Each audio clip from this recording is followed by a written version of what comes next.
Cole Custer has chosen the inside line to start this race. On his outside will be Christopher Bell as they get ready for 200 laps, 300 miles in the desert.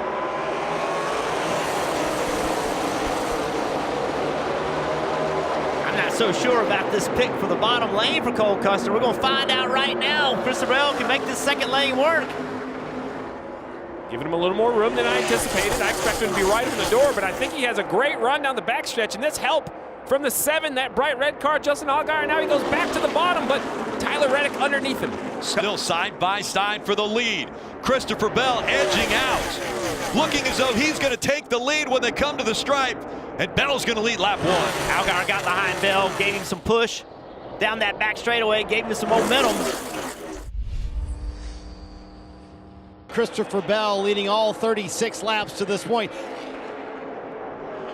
And a moment ago, we saw Bell go to the top of the racetrack. He was running up there because the spotter, Tony Hirschman, the veteran who also spots for Kyle Busch in the Cup Series, says, hey, they're turning some fast lap times up there. He has since gone back to the top, but he stayed on the bottom after he ran a couple laps up there. So, Jeff, I'm wondering if he wants a little bit of experience up there, but he knows the faster lap times up top, but he still likes the bottom. Look at that racing action going on, Rick. And look at this. Once again, we're seeing Cole Custer in the 00. It looks as though he's having an issue with this car. He has been slowing down. Cole Custer is now fallen down to the 5th position. Obviously, when you've got a car out in front of you like Christopher Bell, who now has a 5-second lead over Justin Allgaier, who's running in 2nd, you got to almost be scratching your head and say, okay, how can I catch this guy? He is running away from us. We've got to figure something out as we have 1 lap to go in this first stage.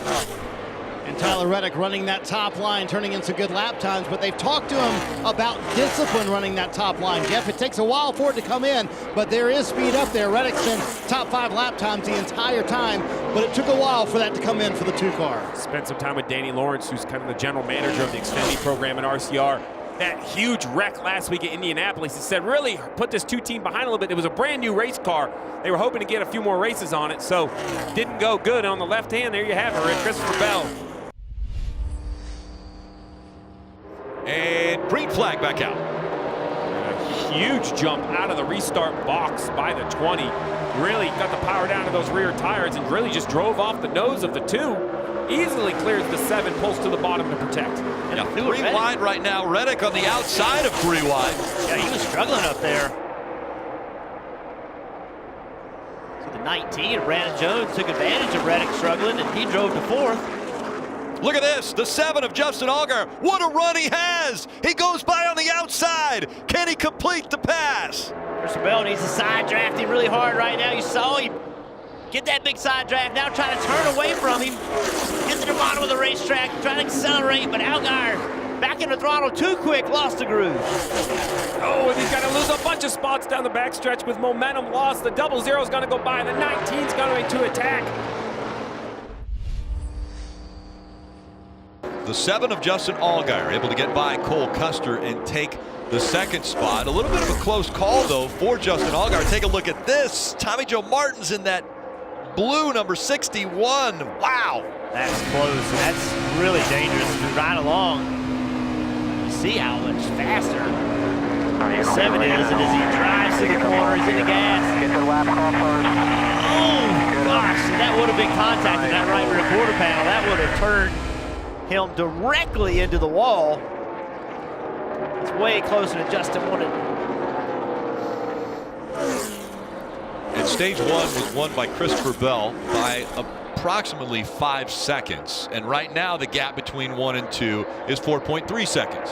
I have heard almost to a man the owners that ask about drivers and they say, what do you want in them? I want to be able to reel them in. I don't want to have to push a driver. You don't have to push Austin Cindric. Well, clearly. I mean, we talked about entering high, entering the corner high. It's going to make the whole corner better.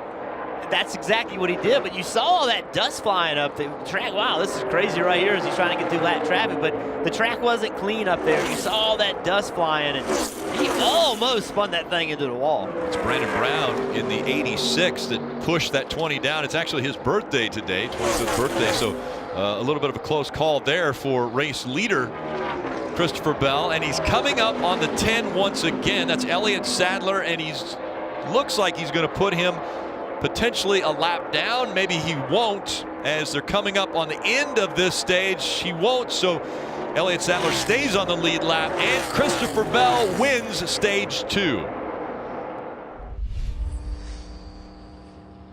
Coming up on the final 103 laps, it's Christopher Bell. He has chosen the high side, maybe a little bit of spinning of the tires. Cole Custer on the inside, a drag race going into 1. He did not get the launch that he got last time, and Cole Custer is going to keep the leader honest side by side. I think it's going to come down to who has more help on the backstretch. Right here, Bell should have momentum. That top lane should let the car run down that back straightaway. But the 00 sitting up Custer with a good side draft to slow him down. Now up the racetrack. That's a big move by the 20 around the outside, and now the 7 is pressuring the 00. Side by side now for 4th. Chase Briscoe with the 98 on the inside, trying to get by Austin Cindric. Those cars just dance over those bumps in the middle of 1 and 2. Cindric has the advantage. Here comes Tyler Reddick in the 2. He said he had nothing to lose.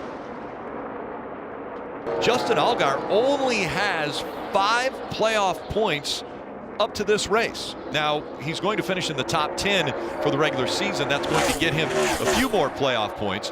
But Justin Allgaier needs to think about his competitors, the guys that he's racing and trying to beat for the championship. They're going to have quite a few more playoff points than he does when they start the playoffs. And we keep talking about winless this year. Well, last week was the 1-year anniversary. So now it's not just a season.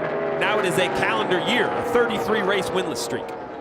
Yeah, his emotional win at Indianapolis a year ago. All for position, and way up against the wall, the 98 of Chase Briscoe, and sideways.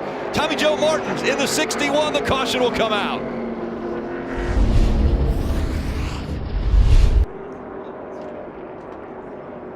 Just loose.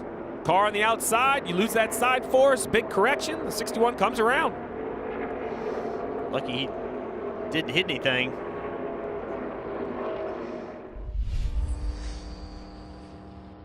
See how the restart goes here. And once again, a very tight restart. That time, it was Justin Allgaier who almost was able to beat the 20 back to the start-finish line. He's actually made contact with him. And look what it did. It shot him out front, slowed the 00 down. Cole Custer did a nice job of pushing. Now Christopher Bell, for the first time all day, has got to go take the lead. Now the 7, though, has to watch that outside. He's going to run in, protect that right rear quarter panel. Lucky for him, the 20 is under attack from the 00. The 7 of Justin Allgaier has been great on new tires. We'll see if he can maybe gap the 20 a little bit. Can find a little safety. And what will that clean air do for the 7 of Justin Allgaier? Now that he's out front, can he try to pull away from Christopher Bell? Good things, Rick. I can tell you that. Clean air is good things. There's still 74 laps to go. I believe the fuel went around 60 laps. Yeah, they're definitely going to have to come to pit road one more time. Now the 20's climbed up the banking. Going to try to get a run on the 7 of Allgaier. Allgaier did not have a good corner. The 20 has momentum. Will he take it to the bottom of the racetrack? He will. Will he for the clear lead? Christopher Bell dives to the bottom. That's where he's been the best all day. Can Allgaier keep the momentum up on the high side? Bell takes the top position back. You know what you guys just watched? Patience. Watch Allgaier. See if he can make a move. I'm telling you, Christopher Bell just did not push. He lost the lead. He did not go run the tires off the car. He waited. He waited. Custer got there. He said, no more. Pushed the loud pedal and went and drove by Justin Allgaier. That was a sign of patience right there. His car didn't all of a sudden just get great. He decided to get going. Caution in turn 4. Yeah, the car up against the wall there. That's the 93. CJ McLaughlin. Back up through the gears they go. You heard Junior mention how important it is to get the push from behind. So the 00, Custer pushing the 7. Oh, the 20 ran tight on the door of the 7 that time and stalled the momentum. A little bit loose there, and right up next to the wall was Justin Allgaier. Here comes Chase Briscoe in the 98. I don't think Chase Briscoe was very happy with Justin right there. Justin kind of took that line away, leaving the corner. I'm not sure anyone drives into turn 3 deeper than the 7 of Allgaier. How about this run for Christopher Bell? He's led all but 15 laps. When I talked to Jason Ratcliffe this morning, he said, you know, honestly, as I look at my fleet of cars, I don't see a car I can take to Miami and know that I can go out and contend and win the championship. This is the first brand new car that we have built completely from scratch all year long, and I'm hoping today it shows me, hey, I'm the car you want to take to Miami. I'm the car that can win you a title. I think leading all but 15 laps with 34 to go, this car has made a statement today to Jason Ratcliffe and Christopher Bell. They have been so impressive, and the lap traffic getting in the way there. Approaching the final stop of the day, which should come in about 8 laps or so, but they have been so impressive today. Here's Cole Custer on pit road for his final stop of the day. Race leader Christopher Bell, right in front of you, Marty. Zero chassis complaints for Christopher Bell, and he said the car has been terrific on this run. And to answer Steve's question, yes, everybody else coming a little bit earlier brought them to pit road 2 laps before they had planned on coming. They were coming at lap 172. Bell just 4 fresh Goodyear tires. They did clean the grill. They had some debris towards the end of that run. Didn't bother him too much, though. Bell has a terrific car. We'll see where he cycles out with the rest of the leaders here. Unfortunate news for the number 98. Chase Briscoe speeding ticket for Chase Briscoe. Too fast entering pit road. And so he'll have to serve that penalty as we see the 00. Cole Custer right behind him, but Briscoe, yeah, they're going to, he just said they were black flag. They're going to stop scoring him if they don't come to pit road. Gosh, that is so disappointing. This team's having such a good run. So Rick, now it is how much fuel could Tyler Reddick save, and how fast can he go while saving it? He is the leader. You see on the left side, last lap was lap 130. Christopher Bell in 4th is really going to be the race, I think, because Christopher Bell can definitely make it. He has fresh tires, and Bell is about 19 seconds currently behind Tyler Reddick with 26 laps to go. So the math is real simple, right? You can lose a little over a second, excuse me, a little under a second a lap, right? So here's Tyler Reddick exiting turn 2 on the backstretch. So as he goes by the Nellis straightaway right here, the 20 of Christopher Bell is just now entering turn 1. Coming around this time, it's going to be 4 laps to go.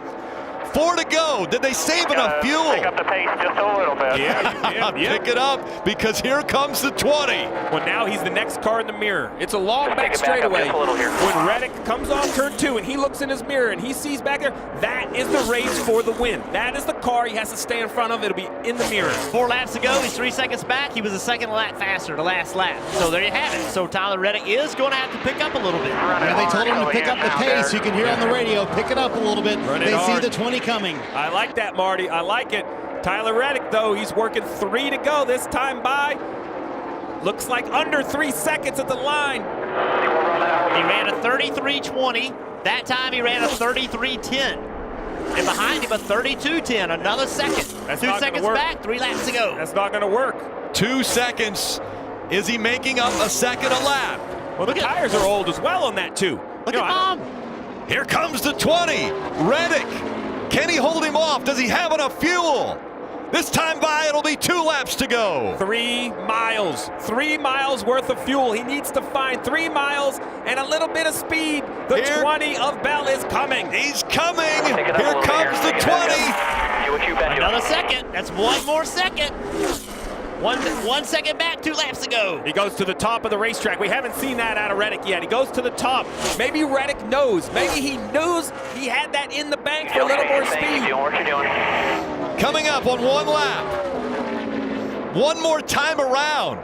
Does Tyler Reddick have enough fuel? Has he saved enough? What a game of cat and mouse. I think Tyler Reddick did it. I think he knew he had speed left in the bank. 1 lap to go. We'll see if he's got enough fuel in the bank. Reddick, a 1.2 second lead. Can he make it all the way back around? Less than a mile to go here in Las Vegas. Christopher Bell dogging him. Tyler Reddick, last year's champion. And now, finishing the regular season with a win in Vegas. Tyler Reddick's gonna do it. Man, huge smile on your face. Holy smokes. How tough was that to save all that fuel?